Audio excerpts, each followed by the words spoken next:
Hello बच्चों, हम पढ़ रहे हैं क्वाड्रेटिक इक्वेशन। और ये क्वाड्रेटिक इक्वेशन हमारी कहाँ पर है? ये है हमारी क्लास 10th की एनसीईआरटी मैथ क्लास 10th के चैप्टर नंबर 4 में। तो हम इसे पढ़ रहे हैं। इससे पहली वीडियो में हमने इसकी कुछ इंट्रोडक्शन में हमने कुछ चीजें देखी थी कि क्वाड्रेटिक इक्वेशन किसे बोलते हैं, क्वाड्रेटिक इक्वेशन के जीरोस क्या होते हैं, रूट्स क्या होते हैं और उसे सोल्व करने का क्या मेथड होता है। और उसमें हमने एक मेथड देखा था कि एक फैक्टराइजेशन मेथड होता है। किसी क्वाड्रेटिक इक्वेशन को सोल्व करने का मतलब ये है कि अल्फा और बीटा मतलब उसके रूट्स को फाइंड आउट करना ही क्या कहलाता है, हमारा solution of a quadratic equation. तो उसमें हमने एक मेथड देखा था, फैक्टराइजेशन मेथड।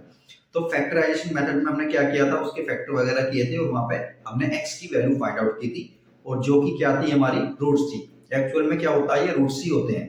तो अब हम इसका दूसरा मेथड देखेंगे। दूसरा मेथड कौन सा है हमारा? ये एक फॉर्मूला होता है, क्वाड्रेटिक फॉर्मूला। और ये फॉर्मूला क्या होता है, इसके अकॉर्डिंग अब हम इसके आंसर निकालेंगे, मतलब किसी इक्वेशन को सोल्व करेंगे।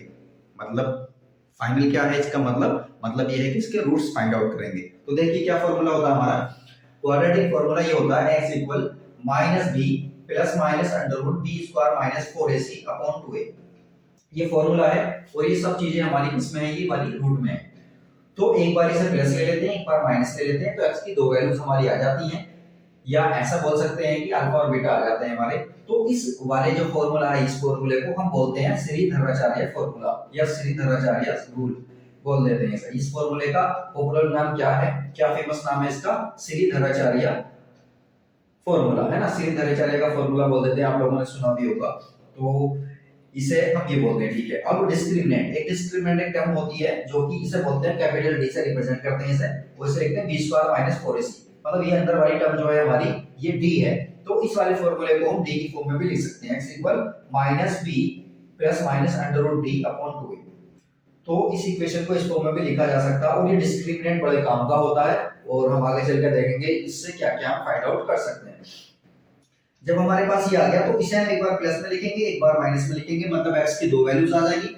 x की दो वैल्यूज का क्या मतलब है, एक अल्फा और एक बीटा। तो हम अल्फा को लिख सकते हैं एक बार प्लस में, तो एक बार प्लस में आ गया, इसे हम अल्फा बोल दिया, एक रूट इसका ये आ गया, दूसरा रूट हमारा बीटा आ जाएगा, एक बार यहाँ पर माइनस ले लेंगे। तो ये बात क्लियर होगी। अब हम इससे रिलेटेड कुछ क्वेश्चन करेंगे और फिर देखेंगे कि ये किस तरह से इस वाले फॉर्मूले को अप्लाई करते हुए हम किसी क्वाड्रेटिक इक्वेशन को सोल्व कर सकते हैं।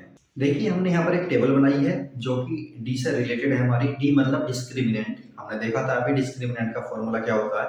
डिस्क्रिमिनेंट का फॉर्मूला होता है D equal B square minus 4ac। तो मैंने बताया था कि वो बहुत ज्यादा इंपॉर्टेंट होता है। तो डी फाइंड आउट करने के लिए हम क्या करेंगे, कोई इक्वेशन हमें दे दी जाएगी तो उसके बारे में हमसे पूछा जाएगा कि जो इक्वेशन है इसके रूट्स हमारे कैसे हैं, रियल हैं, इमेजिनरी हैं, इक्वल हैं, अनइक्वल हैं, और इससे रिलेटेड पूछा जाएगा। तो हमने यहाँ पे एक टेबल बनाई है। तो टेबल में देखिए क्या होता है, वैल्यू ऑफ डी, डी की वैल्यू हम इसमें लिखेंगे, रूट का जो नेचर होगा वो कैसा होगा वो इसमें लिखेंगे, और रूट्स क्या होंगे, रूट्स को कैसे फाइंड आउट करेंगे वो इस वाले टेबल में, इस वाले कॉलम में हमें दिया गया है। तो देखिए डी की वैल्यू अगर हमारी पॉजिटिव आती है, मतलब जीरो से बड़ी आती है डी की वैल्यू, तो रियल रूट्स होंगे हमारे उसके और अनइक्वल होंगे। अगर डी की वैल्यू हमारी कैसी आती है, पॉजिटिव आती है, ग्रेटर देन जीरो आती है, तो रूट्स हमारे उसके कैसे होंगे, रूट्स रियल होंगे और अनइक्वल होंगे। अनइक्वल का मतलब है अलग अलग रूट्स होंगे। और रूट्स कैसे फाइंड आउट करेंगे, फॉर्मूला क्या होगा उसका, minus B plus minus under root D upon 2a। एक बार प्लस ले लेंगे इसे, एक बार माइनस ले लेंगे, तो दो रूट्स इसके आ जाएंगे। दूसरा केस हमारा ये बन सकता है कि डी की वैल्यू अगर जीरो आ जाए, डी अगर जीरो है तो रूट्स कैसे होंगे, रियल होंगे एंड इक्वल। रूट्स रियल भी होंगे और इक्वल होंगे, मतलब एक रूट जैसा होगा दूसरा रूट भी सेम उसी के जैसा होगा। तो ईच रूट कैसा होगा इसका, इस तरह से फाइंड आउट कर सकते हैं, माइनस बी अपॉन 2a। इससे हम इसे फाइंड आउट कर सकते हैं। और ये ए बी ये सब कहां से आ रहे हैं, ये हम जो हमारी क्वाड्रेटिक इक्वेशन होगी उसे हम कंपेयर करेंगे ax square plus bx plus c equal 0 से। अभी आगे देखेंगे किस तरह से हमारा होगा। अगर d की वैल्यू हमारी नेगेटिव में आ जाती है तो रियल रूट्स उसके नहीं होंगे, नो रियल रूट्स होंगे, रियल रूट्स नहीं होंगे, मतलब इमेजिनरी रूट्स होंगे। और रूट्स फाइंड आउट करने का क्या तरीका होगा, अब इसमें कोई मेथड नहीं है फिलहाल यहाँ के लिए। तो अभी हम उस चीज को कॉम्प्लेक्स नंबर होते हैं, इमेजिनरी नंबर होते हैं, वो 11वीं क्लास में देखेंगे। लेकिन यहाँ पर क्या है हमारा, नो रियल रूट्स, कोई रियल रूट्स नहीं होंगे इसमें। तो तीन केस बनते हैं हमारे, या तो डी की वैल्यू हमारी ग्रेटर देन जीरो आ सकती है तो रूट्स कैसे होंगे, रियल और अनइक्वल होंगे। या डी की वैल्यू जीरो आ जाएगी तो रियल रूट होंगे और इक्वल भी होंगे, और डी की वैल्यू नेगेटिव आ जाएगी तो नो रियल रूट्स होंगे हमारे। चलिए अब इससे रिलेटेड हम 2-3 एग्जांपल करते हैं इसके, फिर आगे बढ़ते हैं। तो यहाँ पर हमने एक एग्जांपल लिया है, उसी इसमें हम कैसे सोल्व करेंगे इसे, देखिए पहले एग्जांपल देख लेते हैं क्या है। शो दैट द इक्वेशन, ये वाली equation has real roots and solid. हमें ये शो दैट करना है कि ये वाली इक्वेशन जो है हमारी रियल रूट्स होते हैं, इसकी रियल रूट्स हैं और रियल रूट्स हैं, ये शो करना है। उसके बाद हमें इसे सोल्व करना है। सोल्व करने का मतलब इसके अल्फा बीटा हमें फाइंड आउट करने हैं। तो सोल्व करने के लिए सबसे पहले हम ये करेंगे, ये जो हमें इक्वेशन दी हुई है इसे हम कंपेयर करेंगे ax² + bx + c = 0 से। ये क्वाड्रेटिक इक्वेशन की स्टैंडर्ड फॉर्म होती है। इससे हम अपनी इस वाली इक्वेशन को कंपेयर करेंगे। कंपेयर करने के बाद हम इसके जो वैल्यूज हैं वो फाइंड आउट करेंगे। तो देखिए x² और a के प्लेस पर हमारा क्या आ जाएगा 9, मतलब a की वैल्यू कितनी आ गई हमारी 9 आ गई। उसी तरह से b की वैल्यू हमारी कितनी आ जाएगी 7 और c की वैल्यू आ जाएगी हमारी -2। तो ये सारी वैल्यूज हमने फाइंड आउट कर ली है। उसके बाद हम क्या करेंगे, इस देखो हमें क्या चेक करना है कि इसके रियल रूट्स हैं या नहीं है। तो हमें सबसे पहले d फाइंड आउट करना होगा। अभी हमने थोड़ी देर पहले से उसमें जो हमारी टेबल थी उसमें हमने देखा था d की वैल्यू कितनी होनी चाहिए रियल रूट्स होने के लिए, या तो ग्रेटर देन 0 हो या फिर कितनी हो, इक्वल टू 0 हो, तब उसके रियल रूट्स होंगे। तो हम d वैल्यू फाइंड आउट करेंगे इसकी। d इक्वल फार्मूला क्या होता है b² - 4ac। इसी फॉर्मूले में हम ये वैल्यूज को पुट करेंगे और फाइनल आंसर देखेंगे 121 आ रहा है, जो कि ग्रेटर देन 0 होता है। तो इसका मतलब क्या हुआ, रूट्स इसके कैसे हुए, हमारे रियल रूट्स हो गए इसके। जब रियल रूट्स हो गए इसके तो ये तो हमारा शो दैट हो गया। उसके बाद हमें क्या करना है, एंड सोल्व इट। तो इसे हमें सोल्व करना है। इसे सोल्व देखिए किस तरह से करेंगे। इसकी दो वैल्यूज होंगी अल्फा और बीटा के, मैंने अभी फॉर्मूले बताए। तो अल्फा इक्वल कितना हो जाएगा -b + d/2a। इसमें हम वैल्यूज को पुट करेंगे। किसकी वैल्यू पुट करेंगे, b की, d की और a की। ये सारी वैल्यूज में पुट करने के बाद हम इसका फाइनल आंसर देखा हमने, अल्फा की वैल्यू हमारी आ रही है 2/9। उसी तरह से हम बीटा की वैल्यू फाइंड आउट करेंगे इसमें, और ये भी हमारा आसानी के साथ सोल्व हो जाएगा। और बीटा की वैल्यू होगी हमारी -1। मतलब ये हमारा जो इक्वेशन हमें दी हुई है ये सोल्व हो गई है। मतलब अल्फा की वैल्यू और बीटा की वैल्यू हमने फाइंड आउट कर दी है। अब हम इसका दूसरा एग्जांपल देखते हैं कि किस तरह से होगा। देखिए इसमें क्या दिया हुआ है, find the nature of the roots of the quadratic equation. एक हमें क्वाड्रेटिक इक्वेशन दी हुई है और उसका नेचर फाइंड करना है, मतलब रूट्स के नेचर क्या होंगे। तो रूट्स के नेचर फाइंड आउट करने के लिए ऑब्वियसली हमें d फाइंड आउट करना है। फिर d फाइंड आउट करके हम ये देखेंगे d की वैल्यू पॉजिटिव आ रही है या नेगेटिव आ रही है।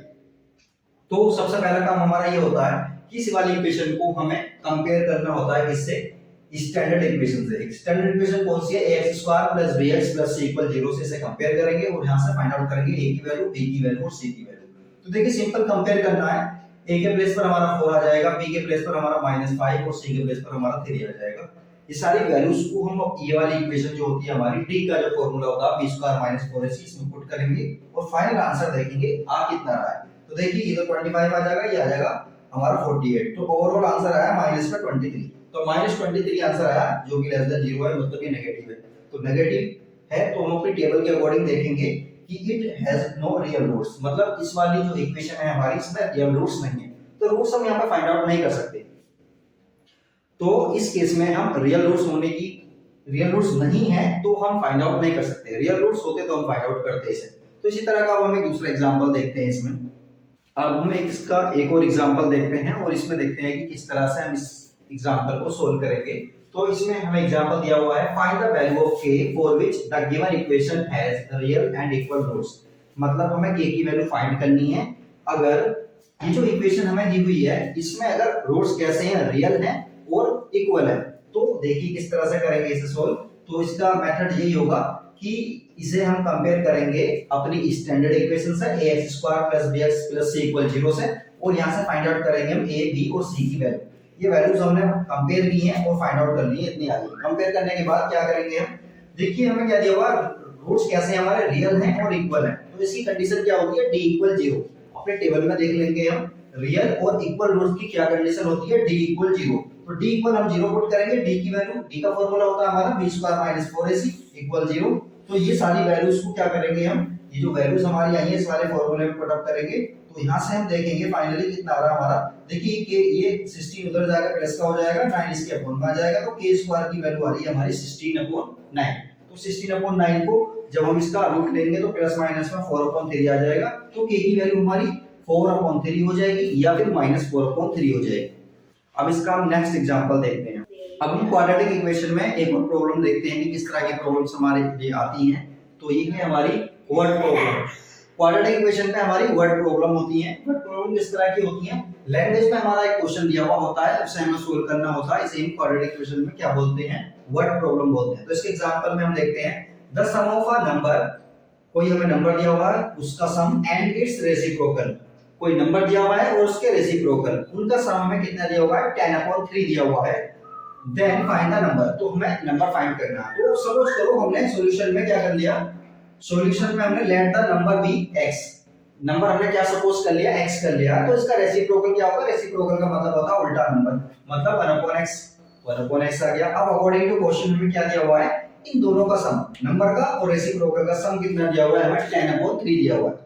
तो जब हम इसे सॉल्व करेंगे, देखिए इसमें क्या हुआ, x हमने एलसीएम ले लिया है, तो ये हो जाएगा हमारा x² + 1 = 10/3, जो कि हमें दिया हुआ है।